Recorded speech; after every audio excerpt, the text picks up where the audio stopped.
Hey guys, Pastor P here on a Sunday evening. Beautiful sunset happening just on the other side of that window. It's just gorgeous.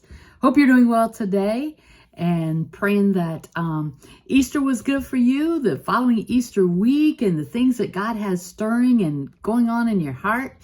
I won't keep you long this evening. Just want to talk about a particular passage that came after the resurrection. And it was this whole road to Emmaus a journey. And it's found in Luke 24 is the one I'm going to refer to, because it speaks about that after the resurrection. It says that same day, two disciples, were walking to the village of Emmaus, about 7 miles out of Jerusalem. They were deep in conversation, going over all these things that had happened. And in the middle of their talk and questions, Jesus came up and walked along with them. But they were not able to recognize who he was. And he asked, "What's this you're discussing so intently as you walk along?" And they just stood there and long-faced, like they had lost their best friend. And it says, one of them says, his name was Cleopas, and he said, "Are you the only one in Jerusalem who hasn't heard what's happening during the last few days?" And he said, "What happened?" And they said, "The things that happened to Jesus the Nazarene. He was a man of God, a prophet, a dynamic in work and word, blessed by both God and all the people. Then our high priests and leaders betrayed him, got him sentenced to death, crucified him. And we had our hopes up that he was the one about to deliver Israel. And it's now the third day since it happened. But now some of our women have completely confused us. Early this morning, they were at the tomb and couldn't find his body. And they came back with the story that they had seen a vision of angels who said he was alive. And some of our friends went off to the tomb to check, and they found it empty, just as the women had said. But they didn't see Jesus." And then he said to them, "So thick-headed, so slow-hearted, why can't you simply believe all that the prophets said? Don't you see that these things had to happen? That the Messiah had to suffer, and only then could he enter his glory?" And he started at the beginning, and he started with the books of Moses. He started in Genesis and went on through all the prophets, pointing out everything in the scriptures that had referred to him. And they came to the edge of the village where they were headed, and he acted as if he were going on, but they pressed him. They said, "Stay, have supper with us. It's nearly evening, and the day is done." So he went in with them, and here is what happened. It says he sat down at the table with them, taking the bread. He blessed it, he broke it, and gave it to them. And at that moment, open-eyed, wide-eyed, they recognized him. And then he disappeared. And back and forth they talked. "Didn't we feel on fire as he conversed with us on the road, as he opened up the scriptures for us?" Oh my goodness. They were walking with Jesus and didn't even know it. They were gloomy and doomy. Now that's what this particular post and postings is going to be about in the coming days, because it's about how Christ is right here with us, but yet we reflect something that looks more like gloom and doom. Remember what we shared about back in Philippians when Paul had written, get this, Paul wrote in Philippians chapter 3 in verse 10. Let me get to it real quick. In verse 10, he says, "I gave up all that inferior stuff." And he's talking about his titles and his lineage and all those things, all his high privileges. He gave up all of that because of Christ.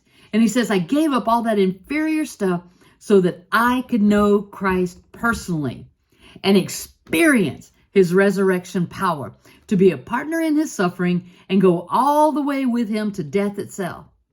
If there was any way to get in on the resurrection from the dead, I want to do it." Paul was like, I want to know Christ. He could have put just a period right there. I want to know Christ. That's the deal. I want to know Christ. But he went on to say, I want to know Christ and the power of his resurrection, to be able to live in that power, to live in that understanding, to live in that when something happens, you don't fall apart, to live in that when something disrupts your schedule, not to get frustrated when something happens in your day, to not get all torn up out of sorts with it. When something happens, to not just get all, whoa. The focus on what we're going to talk about is getting up out of that gloom and doom of Christianity and live in the awesome resurrection power of Jesus Christ. And to do that on a daily basis and to rise up each day with that excitement in your heart. I had an interesting thing happen recently. Recently visited with my dad, who still lives in the house in which we grew up in. And in that house, we each have our own little corner where we store stuff. And I ran across quite a few journals, because I've journaled ever since I can remember. And I would, and there were just, oh my goodness, just notebook after notebook of sermons and study and research. And I mean, just whoa, boxes of them. And I began to notice, as I just randomly would pick one and flip through it, I noticed that even in the sermons, things that were given, there were things in the margins.